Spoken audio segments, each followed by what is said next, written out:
Well, hello everyone. I am doing a part 2 of our week 1 classroom that we didn't have a chance to finish in our first session. So we've already discussed the role of inflammation and oxidative stress with Parkinson's disease and chronic disease in general. But I wanted to go ahead and follow up a little bit further today about fluids. And we talked about fire, so I thought it only appropriate to talk about water to combat fire. But really, fluids are one of the first things I talk about with my clients when we sit down one-on-one, because it forms the basis of so much that we deal with on a day-to-day basis. So a lot of people who come to me are dealing with digestive difficulties, low energy, signs of stress on the body, maybe urinary tract infections that are chronic, and blood pressure. And hydration really plays into all of those. So fluids and adequate hydration are something that we may not really always think about because it is so basic. But I'm going to tell you a little bit further about how to know how much fluid you need every day and some tips and tricks to actually get that fluid in there. Let's see.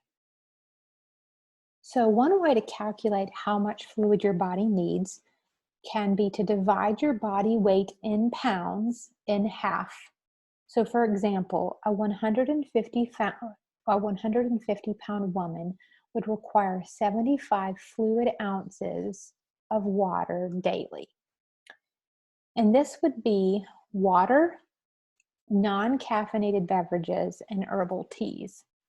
One thing to think about is the fact that if you're drinking something that you would not want to take a bath in, you probably don't need to be drinking it. I want to really emphasize purified water is an important component of the foundation of your health. One simple thing that you can do if you do not have a water purification system is at least to take your water from the tap and put it on the counter in a pitcher and let that pitcher stand out overnight. Because what will happen is that the chlorine from your water will evaporate. And we know that chlorine itself is used as an antimicrobial. So we use bleach to kill things. The same thing with our water supply, though, is that chlorine in the water can have a chronic effect upon the bacteria in your intestines. And we don't want to be killing off any of the good guys. So very basic step to start with. But I'm also going to send you some links for the water purification system that I use. You may have another option. This goes beyond just a Brita pitcher. I use the Berkey filtration system. Now, there are other ones out there that I haven't used and investigated, but I do know the Berkey. I know some of you already use that.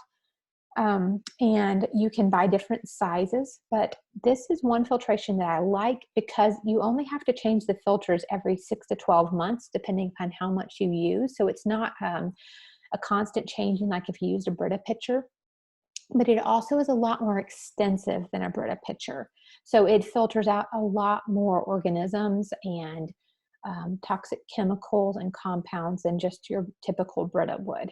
It filters out fluoride, even things like medications that get into our water supply and can affect your body, hormones that come from people who are taking hormonal therapy can get into our water supply and affect you. And I will just say that drinking purified water tastes so much better than tap water.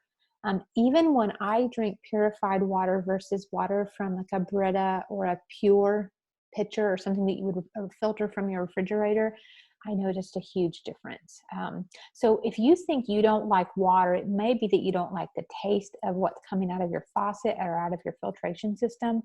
But maybe if you can step it up and do a home purification system, you may actually find that you like water. So I will send you a link for that if you're interested in purchasing a Berkey filtration system, or maybe you have another one that you are looking at. But fluid is so important. I even use this when purified water when I'm cooking. So cooking pasta or soups or those types of things. But non-caffeinated beverages do count. So this would be things like if you want to brew an herbal tea. I like peppermint tea. That's really nice for the digestive tract. Sometimes people can find that peppermint may open up that lower esophageal sphincter and cause a little bit more reflux. So maybe it doesn't work for some people, but it's nice to help relieve some gas and can be a good after dinner drink or calming in the evening. The same thing with chamomile tea. Chamomile is very nice for our intestinal tract, helps calm down your system. It's another nice thing to have at night or when you're feeling a little bit anxious. Now, if you're allergic to something in the daisy family, you would want to stay away from chamomile tea, but this is an easy one to find in most stores. And you and your family member or caregiver can enjoy tea together. I like to take a tea time every single day. I drink multiple cups of tea a day. But 4 o'clock in the afternoon, a nice time to have a little snack and some tea to relax in the afternoon, or to have some tea to kind of calm you down before you're going into a stressful event. Maybe you have a work presentation to do, or you're going to be having a stressful appointment with a doctor or a stressful conversation with a family member. And tea can be very, very, very calming. The other types of teas that I like to use would be green tea. So green tea itself has a lot of antioxidants in it, and you can either drink that cold or hot, but I do like to purchase organic green tea. There are a lot of pesticides that are sprayed on our tea leaves, and that would include things like mint leaves as well, and those types of things. So if you can look for an organic source, that's the best thing to do. I'll send out some links of my favorite ones to purchase. I do like the brand Traditional Medicinals. If you're looking for one, I find that at many grocery stores, so I'll include the name of that. And then you can find sometimes just store brand, like Publix, for instance, has their own store brand of peppermint tea, which is nice. Or maybe that's something that you can even grow in your yard. So yesterday, my son had picked 2 days ago some mint leaves for us that we have growing in our little side garden. Mint will grow very easily. It's pretty hardy and it's also hard to get rid of. But if you like mint, it's a great thing to grow it yourself. You don't need to spray it with anything. Usually don't need any type of insect control. And you can put that in cold water to infuse, or you can put it in hot water and have a hot drink like that. I will say that warm water with something like a citrus in the morning can help jumpstart your digestive system. So some of you have mentioned that constipation or harder times with stools are one of the symptoms that you really deal with a lot. So one of the things I like to do to help the body in the morning is to just boil some water and do like half of a lemon, a big squeeze of that, or use some organic lemon or lime juice. I'll also include a link for my favorite lemon and lime juices that you can purchase. These are organic. They don't have any of the preservatives and chemicals in them like your traditional little squeeze bottle of lemon or orange. So that prevents you from having to purchase citrus fruit every time, but it still has that good flavor in there. So that sour taste can help jumpstart the digestive system and tell your body, okay, it's time to wake up. It's time to wake up the digestive system. And it may help you with digestion throughout the rest of the day. And that warm water itself can be very, very nice to get things moving. If you have trouble drinking thinner fluids, you can consider using some crushed ice to help thicken the fluids up. I would love to hear back from you if any of you are personally experiencing trouble drinking thinner liquids. That will help me to customize our content for the rest of the week and help to think through some more options for you.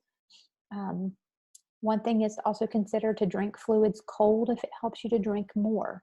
I don't always drink fluids colder. I like warmer drinks because I tend to be a little bit more cold to begin with. So sometimes you may find that you drink more if it's warm. So you need to find what temperature works for you. But one thing I have read is that if you tend to deal with lower blood pressure, that orthostatic hypotension, from when you get up in the morning until like when you get out of bed in the morning, your blood pressure drops. One thing you may want to consider is keeping a container of cold electrolyte beverage by your bed and taking some drinks of that, maybe drinking a cup of that before you get out of bed in the morning. That may be helpful. One way to keep that cold is to use something like a stainless steel insulated water bottle. I like the brand Hydro Flask. It will keep things cold forever.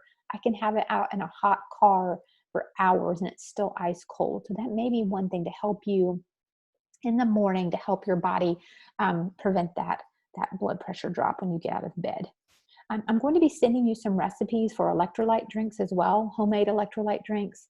And one of the reasons I would prefer these to Gatorade or Powerade is that these don't have the artificial flavors and colors in them that can be actually stressful for your body and toxic. So making a homemade drink is very simple. You can use different types of juices that you have available and use some salt and a little bit of sweetener to help those electrolytes get inside of your cells. Another thing that I like to use for electrolytes would be just a plain coconut water.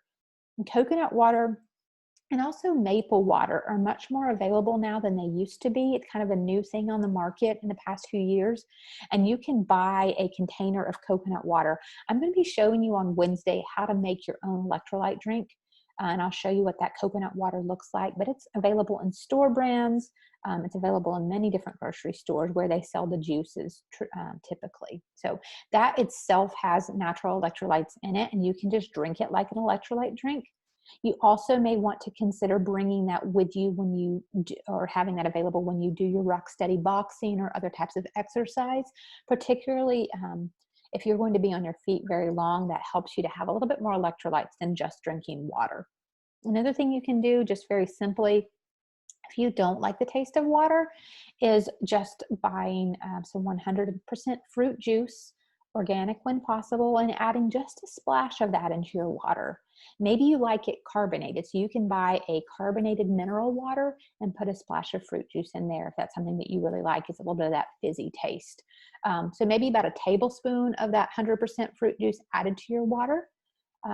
Or you can put like frozen blueberries or frozen strawberries in the water and kind of have them sit in the water glass through the day and flavor yours. Put slices of orange or lemon or lime in the water. Put your mint leaves in there, basil. In the handout I'm going to be sending you, I have quite a few ideas about combinations that you could use to infuse your water. So you're getting some nutrients, it's adding some fun to your water. It's a little bit more incentive to drink than just drinking water if you don't typically just like the taste of water. One thing I'd like to talk a little bit when we talk about fluid is caffeine. That's one of common questions I get. One of the things I really work with clients about is to figure out, what is caffeine doing to your body? So sometimes it's a little bit of a confusing thing. With Parkinson's, we see there have been some studies that have shown, caffeine really helps delay the progression of Parkinson's, or it can be beneficial for Parkinson's disease. And I think primarily that it would be because of coffee, particularly, and the antioxidant effect of coffee. But I will say that their study results are fairly mixed. So I'm going to bring up some drawbacks to caffeine and some considerations to keep in mind. But one of the things that we know is that coffee, or caffeine in general, can lead to underhydration. So if all you're drinking throughout the day is a cup or two of coffee and maybe a little bit of like tea in the evening or something like that, you're nowhere near getting enough fluid. And caffeine itself can drain your body's, it's a diuretic, so it's going to stimulate you to release water and perpetuate that cycle of underhydration. So we really need to consider, is that something that's beneficial for you to continue to drink caffeine? We also know that caffeine can raise the stress hormone called cortisol levels in some people. And I find this out through more in-depth testing, kind of what people's cortisol levels are doing throughout the day.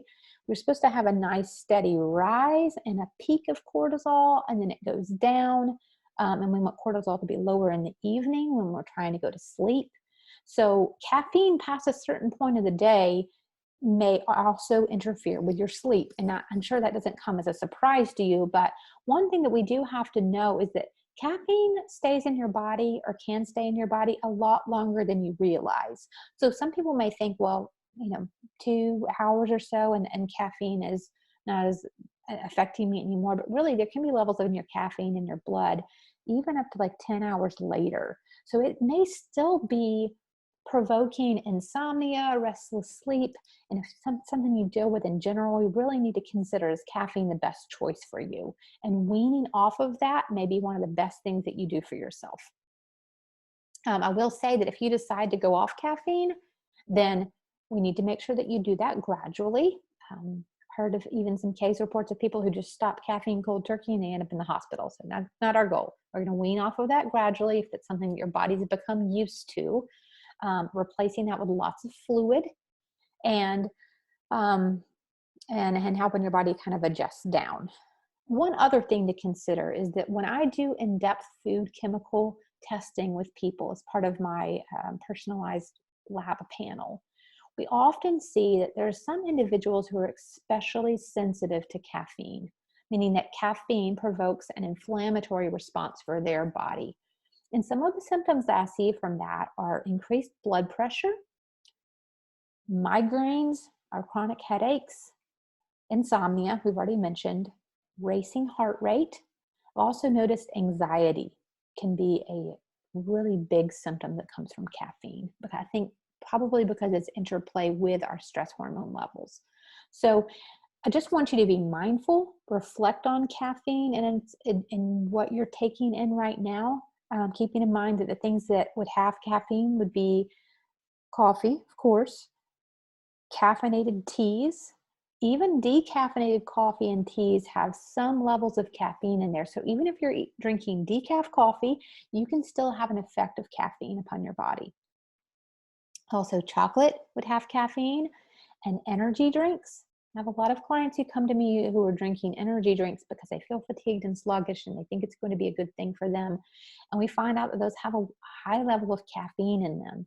Also, even some weight loss supplements or shakes and things like that may have some coffee in there, or excuse me, some caffeine in there. So we need to pay attention to that one. One thing I like to say, if you're going to have some caffeine and we don't think that it affects your body too much, we still want to approach caffeine naturally. So if you're a coffee drinker or a tea drinker, that means we're selecting an organic coffee or tea. I'm going to start with that to begin with. So I've already said this, but so many of our tea leaves and our coffee beans are sprayed with pesticides, and those accumulate, and then we concentrate that down in a dried form. And it can just really exacerbate the effects of those toxins on our body. It can affect your neurological system and so many other processes. We also want to make sure that the coffee is free of mold and mycotoxins. I'm not going to get into this in too much of depth, but there is some type of mold and mycotoxins that are present in coffee beans. And then the way they process things allows that to grow that can really affect us. So there are one or two brands of coffee that I do recommend and like to use for my clients, and I'll be sending out that information for you as well. You can purchase through my link if you'd like to, but it is a consideration to take, particularly if you're drinking coffee very often. We know that the toxins and that high level of toxicity can really affect your body's function. Particularly, we've seen this with Parkinson's disease. Another consideration that you may want to try is matcha, which is a certain type of powdered green tea. It's been fermented and it's grown in a special way.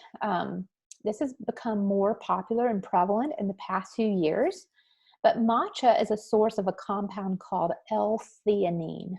And L-theanine helps to balance out those neurotransmitters in the body.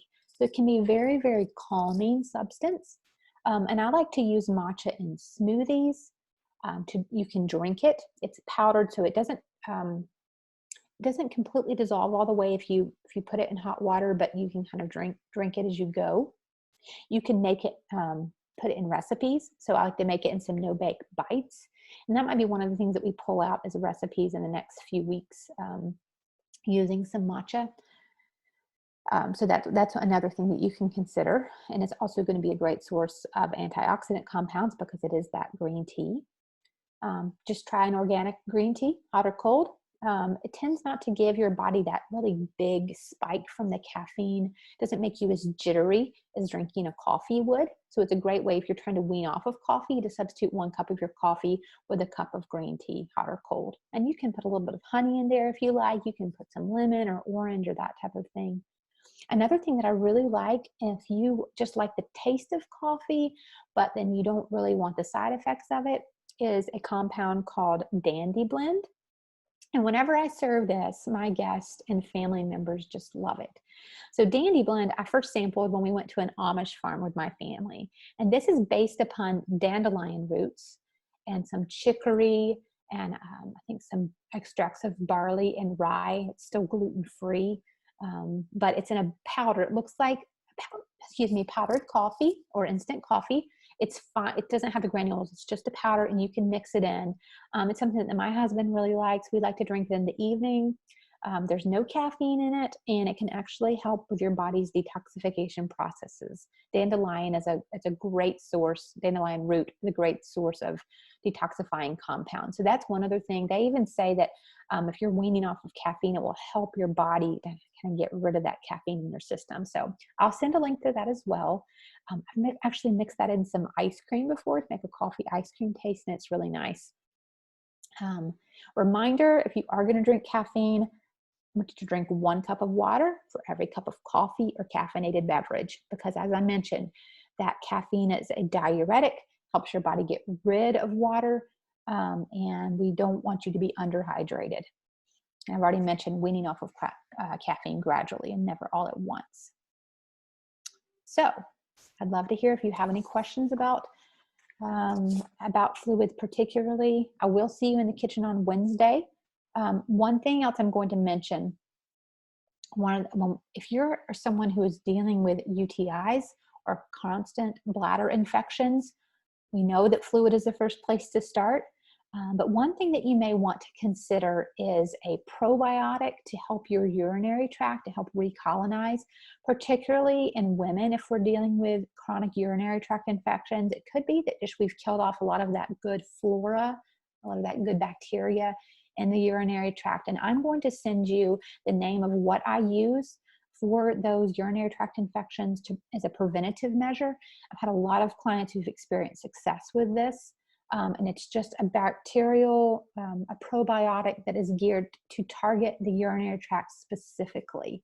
So we know that a chronic underlying urinary tract infection can be a source of chronic stress for people.